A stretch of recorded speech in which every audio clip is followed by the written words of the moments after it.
Hello friends, welcome to my YouTube channel. In this video we will discuss most important MCQs about RBI and its function. सारे question बहुत ही ज़्यादा important हैं, इसलिए मैं आपको suggest करूंगा मेरे साथ इस वीडियो के अंत तक बने रहिए। और अगर आप मेरे साथ टेलीग्राम पे जुड़ना चाहते हो, टेलीग्राम पे जाओ, वहां पे सर्च करो मलिक ट्यूटोरियल और उस ग्रुप को आप ज्वाइन करो। और अगर आप complete video lectures on economics, mathematics and statics देखना चाहते हो, डिस्क्रिप्शन में आपको लिंक्स मिलेंगी जहां पे आपको detail video lecture plus MCQs सारे मिल जाएंगे। नाउ बिफोर डिस्कसिंग, सबसे पहले मैं आपको सजेस्ट करूंगा इस टॉपिक पे मैंने already detail video lecture upload किया है, उसको जरूर देखिएगा। पहला क्वेश्चन हमारे पास है, central bank is an apex bank of the country that. Central bank सबसे बड़ा बैंक होता है कंट्री का, वो क्या करता है? हमारे पास चार ऑप्शन दिए हैं। पहला ऑप्शन है controls the entire banking system of the country. तो डेफिनेटली जो सेंट्रल बैंक होता है वो entire banking system of the country को कंट्रोल करता है। इशू करेंसी, तो डेफिनेटली सेंट्रल बैंक ही करेंसी को भी इशू करता है। Act as a bankers to the government, okay, ये वाला भी ठीक है। Hence D option is the correct answer. Okay,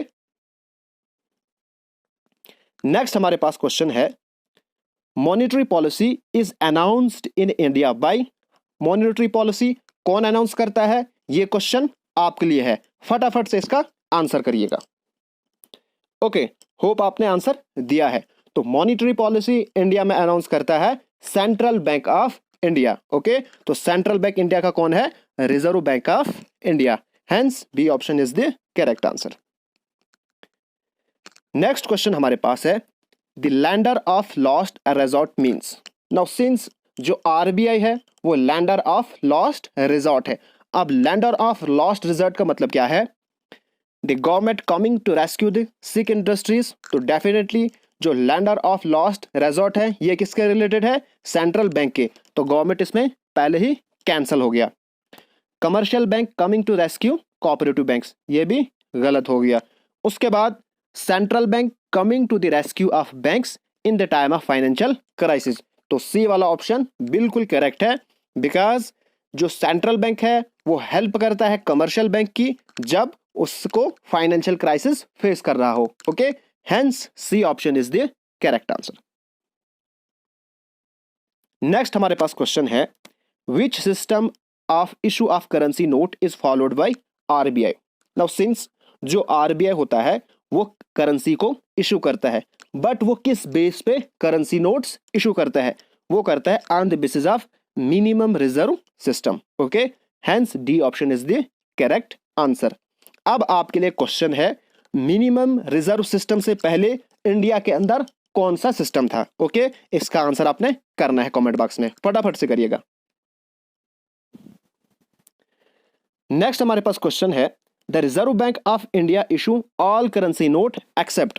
जो रिजर्व बैंक ऑफ इंडिया है वो तमाम नोट्स इशू करता है, सिर्फ एक कैटेगरी के नोट इशू नहीं करता है। ओके, वो कौन सा है? फटाफट से आंसर दीजिएगा। वो है हमारे पास है 1 रुपी नोट। ओके, इसको कौन इशू करता है? इसका भी आप कमेंट बॉक्स में करिएगा। नेक्स्ट हमारे पास क्वेश्चन है, who is the custodian of national reserves of international currency. जो नेशनल रिजर्व है उसके अंदर इंटरनेशनल करेंसीज को रखा जाता है, तो उसका कस्टोडियन कौन होता है? उसका कस्टोडियन होता है सेंट्रल बैंक, और इंडिया का जो सेंट्रल बैंक है वो है RBI. Okay, hence B option is the correct answer. कभी कभार बच्चे जो हैं इस इंटरनेशनल करेंसी को देख के कंफ्यूज हो जाते हैं। अगर यहाँ पे होता फॉरेन करेंसीज तब तो वो ठीक लिखते हैं, बट इंटरनेशनल करेंसीज तो वो लिख देते हैं वर्ल्ड बैंक, तो ये वाला गलत हो जाता है। ओके, इसका कौन है? सेंट्रल बैंक यानी कि आरबीआई। नेक्स्ट हमारे पास क्वेश्चन है, RBI was nationalised in. Now हम जानते हैं आरबीआई जो है पहले प्राइवेट बैंक था, बट 1949 में ये क्या हुआ था? नेशनलाइज्ड हुआ था। Hence D option is the correct answer. Next हमारे पास क्वेश्चन है, central bank of a country does not deal with. जो सेंट्रल बैंक है कंट्री का वो किसके साथ डायरेक्टली डील नहीं करता है? अब देखिए हमारे पास चार ऑप्शन है। पहला है स्टेट गवर्नमेंट, सिंस हम जानते हैं central bank is a banker to the government, चाहे वो सेंट्रल गवर्नमेंट हो या स्टेट गवर्नमेंट हो। ओके, तो यहीं से दो ऑप्शन खत्म हो गए। उसके बाद कमर्शियल बैंक एंड पब्लिक, तो सिंस हम जानते हैं जो आरबीआई है, जो सेंट्रल बैंक है, वो होता है bankers to the bank. Okay, तो कमर्शियल बैंक का भी बैंक होता है। ओके, तो इसके साथ भी ये डायरेक्टली डील करता है। उसके बाद आ गया पब्लिक, तो जो सेंट्रल बैंक है यानी कि जो आरबीआई है वो पब्लिक के साथ डायरेक्टली डील नहीं करता है, बल्कि कमर्शियल बैंक के जरिए वो पब्लिक के साथ डील करता है। Hence B option is the correct answer.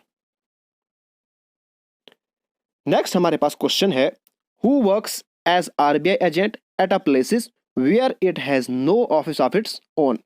RBI का कौन एजेंट है जहां पे आरबीआई का अपना ऑफिस नहीं होता है? तो उसका एजेंट कौन है? State Bank of India. Okay, State Bank of India works as an agent at a places where it has no office of its own. Next हमारे पास क्वेश्चन है, which of the following is not a function of RBI. हमारे पास given option है, हमने बताना है इनमें से कौन आरबीआई का फंक्शन नहीं है। पहला हमारे पास है इशू करेंसी, तो डेफिनेटली हम सब जानते हैं आरबीआई करेंसीज को इशू करता है, तो ये वाला ऑप्शन बिल्कुल भी नहीं है।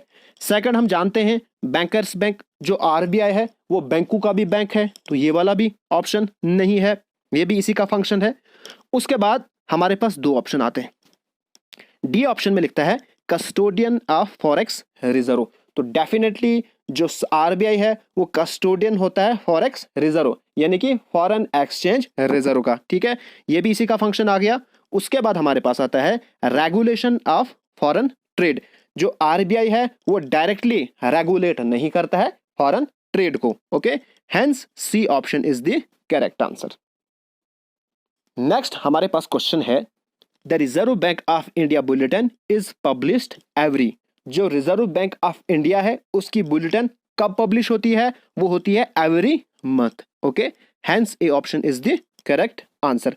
जो उसकी बुलेटिन पब्लिश होती है उसके अंदर क्या क्या होता है, यहाँ पे मैंने लिखा है इंडियन इकोनॉमी, उसके बारे में स्टैटिक्स अवेलेबल होती है। ओके, उसके बाद जो यूजर है हम वहां से डिटेल निकाल सकते हैं, नेशनल इनकम की, नेशनल सेविंग की, नेशनल एम्प्लॉयमेंट। ओके, उसके बाद फाइनेंशियल मार्केट, मनी बैंकिंग, ये सारे इंफॉर्मेशन वहां से मिलती है।